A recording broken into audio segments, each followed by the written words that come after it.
اعوذ باللہ من الشیطان الرجیم بسم اللہ الرحمن الرحیم رب اشرح لی صدری ویسر لی امری واحلل عقدۃ من لسانی یفقہوا قولی آمین یا رب العالمین۔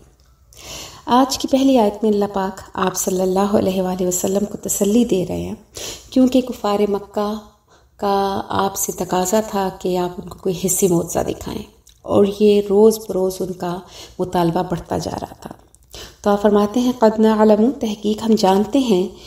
انہ لیحزنک الذی، کہ بے شک شان یہ ہے کہ البتہ پریشان کرتی ہے آپ کو وہ چیز، یعنی معجزات کا تقاضا کرنا۔ یقولون، وہ کہتے ہیں، فإنہم لا یکذبونک، بس بے شک وہ نہیں جھٹلاتے آپ کو، ولکن الظالمین، اور لیکن وہ ظالم ہیں، بآیات اللہ، اللہ کی آیتوں کا، یجحدون، وہ انکار کرتے ہیں، کہ یہ ان کا رسالت کو، اللہ کو، ان کی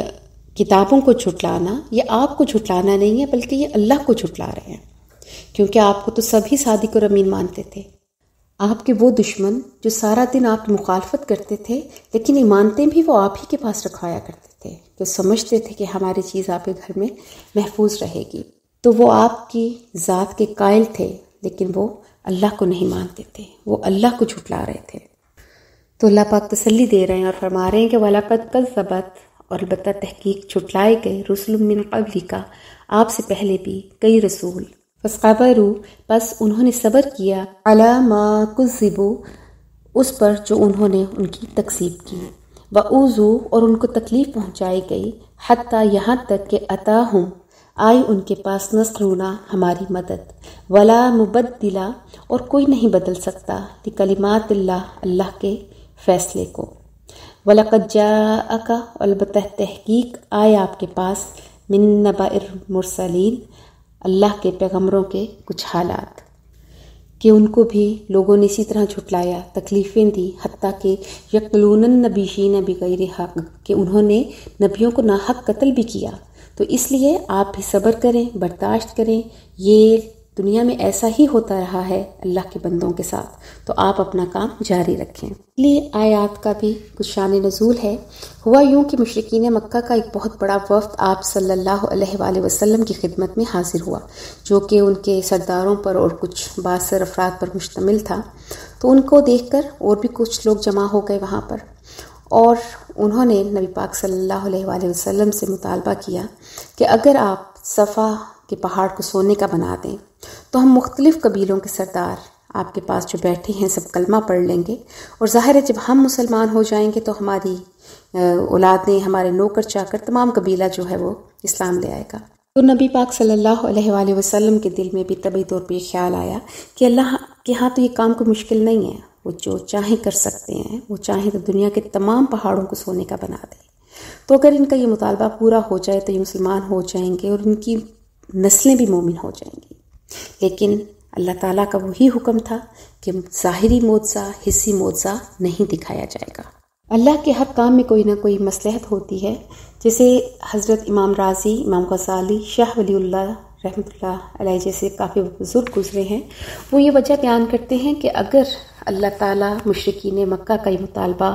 پورا کر دیتے اور صفا کی چٹانیں اگر سونے کی بن جاتی تو قریب والے لوگ جو وہاں موجود تھے یا آس پاس کے جو قریب کے لوگ تھے وہ تو آپ صلی اللہ علیہ وآلہ وسلم کی صداقت سمجھتے، مگر دور دراز کے لوگ یہ کبھی بھی نہ سمجھ سکتے کہ آپ کا کردار یا آپ کی پرسنالٹی کیا ہے۔ وہ لوگ اس لیے مسلمان ہوتے کہ ان کے پاس سونا آ جاتا، وہ سونے کی لالچ میں اسلام میں داخل ہوتے۔ تو اس طرح سے قرآن پاک کی وہ خوبی، وہ اسلام کی حقانیت کبھی بھی روشن نہ ہوتی، جو آپ صلی اللہ علیہ وآلہ وسلم کے اخلاق حسنہ کی وجہ سے سامنے آئی، یہاں تک کہ انبیاء نے فاقوں کو بھی برداشت کیا۔ نبی پاک صلی اللہ علیہ وآلہ وسلم نے تو بھوک کی وجہ سے پیٹ پر 2 پتھر بھی باندھے، آپ کو پہننے کے لیے کبھی جوتا نیا نہیں ملا، تو پرانی جوتی کو آپ اپنے ہاتھوں سے صحیح کر کے پہن لیتے۔ تو اگرچہ آپ طبعی طور پر یہ چاہتے تھے کہ قریش کے سردار مسلمان ہو جائیں تاکہ اسلام کے لیے مزید دروازے کھل جائیں، لیکن اللہ کی بھی حکمتیں ہیں، اللہ تعالیٰ نہیں چاہتے تھے ایسا۔ تو اگلی آیت میں اللہ پاک نے آپ صلی اللہ علیہ وآلہ وسلم کو تنبیہ فرمائی اور فرمایا وَإِن كَانَ كَبُورًا، اور اگر ہے آپ کو بہت شاق علیکا آپ پر اعراضہم ان کا اعراض کرنا، فَإِنِ اسْتَطَعْتَ پس اگر آپ طاقت رکھتے ہیں ان تبتغی کہ تلاش کر لیں نفقاً کوئی سرنگ فی الارض زمین میں، او سلمن یا سیڑھی فی السماء آسمان میں، فتأتیہم تو پس لا کر دیں ان کو بآیہ کوئی نشانی۔ اب دیکھیں اس آیت سے ہمیں یہ بھی پتہ چلتا ہے کہ نبی پاک صلی اللہ علیہ وآلہ وسلم کو بھی وہی اختیار حاصل تھا جو اللہ نے ان کو دیا، وہی علم تھا غیب کا جو اللہ نے ان کو دیا، ان کے اپنے اختیار میں کوئی چیز نہیں تھی۔ اس میں اللہ پاک نے کہا کہ میں کوئی حصی معجزہ نہیں دکھاؤں گا، لیکن اگر آپ کے اختیار میں کچھ ہے تو آپ ان کو کوئی معجزہ دکھا دیں، کیونکہ اللہ کی تو یہ شان ہے کہ یخلق ما یشاء و یختار، تمام مخلوق کا خالق بھی وہی ہے اور تمام جہان کے اختیارات بھی صرف اللہ کے پاس ہیں، اور اگر ان کے بعد کسی کے پاس ہوتے تو آپ صلی اللہ علیہ وآلہ وسلم کے پاس ہوتے۔ آگے ہے وَلَوْ شَاءَ اللَّهُ اور اگر چاہے اللہ لَجَمَعَهُمْ تو البتہ جمع کرتے ان کو علی الہدیٰ ہدایت پر، فَلَا تَكُونَنَّ مِنَ الْجَاهِلِينَ پس ہرگز نہ ہوں آپ نادانوں میں سے، کہ اللہ کے لیے تو کچھ بھی مشکل نہیں، تو اللہ تعالیٰ اگر چاہیں تو سب کے سب صحابہ کا کردار بن جاتے، اور اگر اللہ چاہے تو سب کے سب ابلیس بن جائیں، لیکن اللہ تعالیٰ نے یہ تو دنیا کا جو پیریڈ ہمیں دیا ہے یہ آزمائش کا ہے، اللہ نے اسی لیے اپنے انبیاء کو بھیجا، اللہ تعالیٰ نے اسی لیے اپنی کتابوں کو بھیجا کہ تاکہ دیکھے کہ اس دنیا میں کون اس کا فرما بردار ہے اور کون اس کا نافرمان ہے۔ تو اسی لیے اللہ پاک نے پاک صلی اللہ علیہ وآلہ وسلم کو تسلی بھی دی اور ایک قسم کی تھوڑی سی تنبیہ بھی کی کہ آپ جذباتی نہ ہوں، ان کے مطالبات کی طرف دھیان مت دیں۔ آپ کو اور آپ کے ذریعے امت کو سمجھایا گیا ہے کہ ہرگز جاہلوں میں سے نہ ہوں، کیونکہ انما یستجیب الذین کہ پختہ بات ہے قبول کرتے ہیں وہ لوگ یسمعون جو سنتے ہیں، والموتى اور مردوں کو یبعثہم اللہ اٹھائے گا اللہ، ثم الیہ یرجعون اور اسی کی طرف لوٹائے جائیں گے، کیونکہ یہ لوگ تو روحانی طور پر بالکل بہرے گونگے اور اندھے ہو چکے ہیں،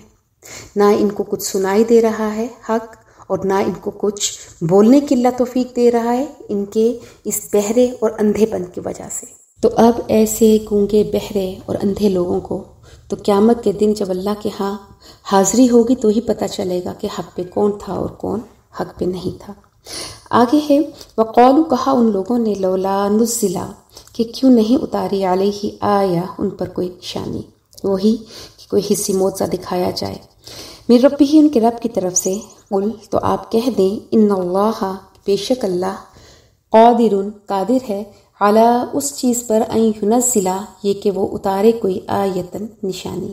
ولیکن اور لیکن اکثرہم اکثر ان کے لا یعلمون نہیں سمجھتے کہ اللہ ہر چیز پر قادر ہے، اللہ چاہے تو سب کر سکتا ہے، لیکن اس کی حکمتیں کوئی عام ذہن نہیں سمجھ سکتا۔ کہ ایک تو یہ وجہ تھی کہ اگر معجزہ دکھا دیا اور پھر بھی اگر وہ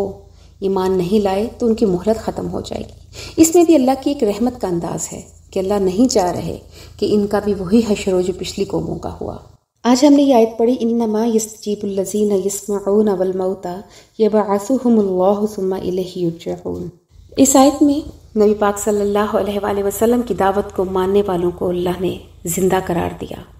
کہ وہ بات کو سنتے بھی ہیں اور مانتے بھی ہیں، جبکہ کفار کو مردوں کے ساتھ تشبیہ دی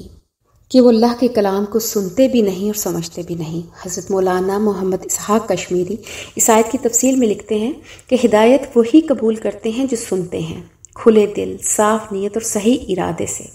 اور حق اور ہدایت کو اپنانے اور قبول کرنے کی غرض سے، اور جو اس کے بغیر سنتے ہیں وہ محروم رہتے ہیں۔ سو صدق و اخلاص ہی باعث سرفرازی ہے۔ سو جو صحیح نیت سے سنتے ہیں وہ سمجھتے ہیں، اس کے نتیجے میں ان کو اللہ تعالیٰ حق کی توفیق اور سعادت نصیب فرماتے ہیں، اور جو صحیح ارادے سے نہیں سنتے ان کو سمجھنے کی توفیق بھی نہیں ملتی۔ تو انسان کی محرومی اور کامیابی کا تعلق دراصل اس کے اپنے اندر اور اپنے دل اور باطن سے ہے کہ جتنا وہ پرخلوص ہو کر، جتنا وہ خالص نیت کے ساتھ اس قرآن کو کھولے گا، حدیث کو کھولے گا، اتنا ہی وہ فیض یاب ہوگا۔ اور تفسیر مدنی میں ہے کہ نور حق و ہدایت سے محروم لوگ حقیقت میں مردہ ہیں۔ سو ارشاد فرمایا گیا کہ حق کو وہی لوگ قبول کرتے ہیں جو صحیح معنوں میں اس کو سنتے ہیں، جو روحانی طور پر زندہ ہیں۔ رہے مردے تو ان کو تو اللہ ہی زندہ کر کے اٹھائے گا، اور پھر کیونکہ ہر ایک کو اللہ کی طرف ہی لوٹایا جائے گا۔ اور آج ہم میں بھی اگر کوئی قرآن پاک کو اپنی کھلی آنکھ کھلے دل کے ساتھ نہیں سمجھتا، وہ بھی اس کا فائدہ نہیں اٹھا سکتا، وہ بھی مردوں میں ہی شمار ہوگا، کیونکہ موجودہ دنیا میں اللہ تعالیٰ براہ راست صورت میں تو ہمارے سامنے نہیں آتے، وہ دلائل اور نشانیوں کی صورت میں انسان کے سامنے ظاہر ہوتے ہیں۔ اس لیے اگر ہم حق کو، دلائل کو قبول نہیں کریں گے، نہیں مانیں گے، اور اس کے حق میں ظاہر ہونے والی نشانیوں کی طرف سے اگر آنکھیں بند کر لیں گے تو گویا ہم نے اللہ کو نہیں مانا، ہم نے اللہ کے چہرے کی طرف سے آنکھیں پھیر لی ہیں۔ کفار مکہ بھی جو بار بار معجزے کا سوال کرتے تھے، وہ اصل سوال نشانی کا نہیں بلکہ ان لوگوں کی بے علمی کا تھا، کیونکہ نشانیاں تو بے شمار لاتعداد ہمارے ارد گرد بکھری ہوئی ہیں۔ میں اکثر یہ بات کہتی ہوں کہ جو شخص بھی کھلی آنکھ کے ساتھ قرآن پاک کو سمجھے، ایک دفعہ پڑھ لینا، تو کائنات کی ہر چیز اللہ کی آیت بن جاتی ہے۔ ہمیں پھر اللہ کی ایک چیز ہمیں اللہ کی یاد دلاتی ہے، اور پھر ہمیں اللہ کو پہچاننا مشکل نہیں ہے، لیکن اس کے لیے شرط ہے کہ آپ اپنے دل کی کھلی آنکھ کے ساتھ اس قرآن کو دیکھیں، کھلے کانوں کے ساتھ اس کو سنیں، تو پھر ناممکن ہے کہ آپ اللہ کو نہ پہچانیں۔ اللہ پاک ہمیں اس قرآن پاک کو سمجھنے کی اور اللہ کو پہچاننے کی توفیق عطا فرمائے۔ وآخر دعوانا الحمد للہ رب العالمین۔